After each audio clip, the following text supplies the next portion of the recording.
Iraq, 1988. A 5-year-old girl runs through the streets screaming, but there's no fire, no explosion, just air. Yet within minutes, her lungs fill with fluid. Her eyes burn shut. She collapses, dead, without a single wound.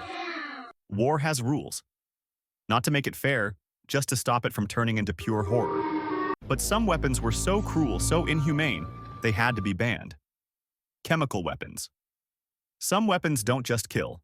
They melt lungs, burn skin, and blind soldiers in seconds. Mustard gas isn't just a gas. It's a liquid that clings to clothes and soil, burning flesh and filling lungs with fluid until soldiers drowned from the inside. Then came nerve agents like sarin and VX. Just one drop on the skin can shut down the entire nervous system. Muscles freeze, including the one needed to breathe. It's like drowning on dry land. The Geneva Protocol, 1925, and Chemical Weapons Convention, 1993, banned them. But bans don't erase history. Iraq used them in the 1980s. Syria in the 2010s. Banned? Yes. Gone? No. Biological weapons. A bomb explodes and it's over. But a bioweapon? It spreads, mutates, and keeps killing. 1940s, China. A Japanese plane flies overhead. No explosions, no smoke. Just tiny black specks falling from the sky. Fleas. Within days, people start coughing blood. Their skin turns black. They never knew they were under attack until they started dying. This was Unit 731, Japan's biological weapons program.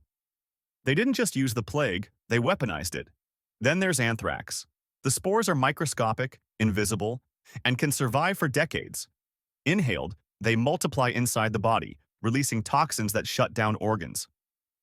Smallpox, one of history's deadliest viruses, killed 1 in 3.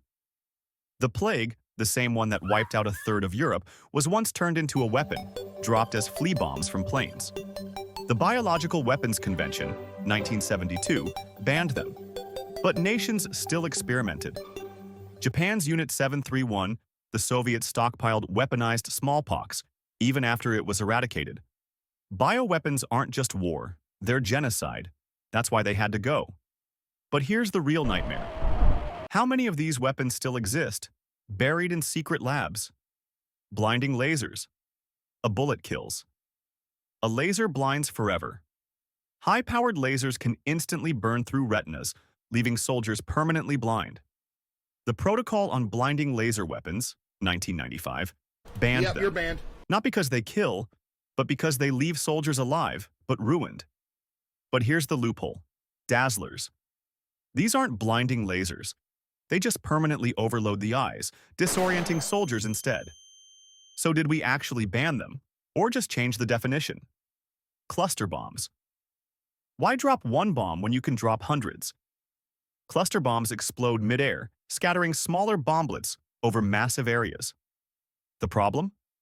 Not all of them explode.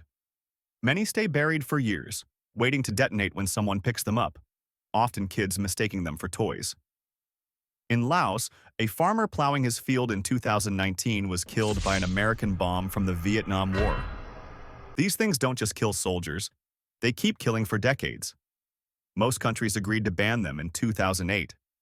But the US, Russia, and China refused. And since they still use them, the war never really ends. Landmines. Some weapons keep fighting long after the soldiers leave. Landmines are pressure-sensitive explosives hidden underground. Step on one, and a charge blasts shrapnel into the legs and torso. What's worse? Some are even designed to explode when stepped on again, hitting rescuers. There are still 100 million active landmines worldwide. That means for every one soldier on Earth, there are 3 landmines waiting. The Ottawa Treaty, 1997, banned them. Most nations stopped. But the US, Russia, China, and Myanmar refused. Some are even planting new ones. The war might end. The battlefield doesn't. Expanding bullets. A regular bullet punches through. An expanding bullet rips everything apart. Also called dum-dum bullets, these rounds flatten and fragment on impact, shredding organs and making wounds impossible to treat. Unlike standard bullets, They don't just pass through. They expand inside the body, turning soft tissue into a fatal mess. That's why the Hague Convention, 1899, banned them.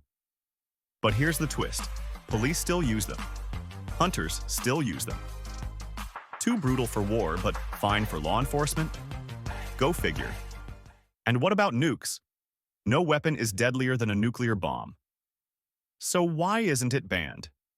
The 2017 Treaty on the Prohibition of Nuclear Weapons tried, but every nuclear power refused to sign.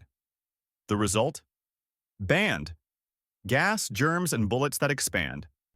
But a bomb that can erase a city in seconds? Still legal. Banning a weapon doesn't erase it. Some still exist. Some are still used. And some are just waiting for the next war. Do bans make war less brutal?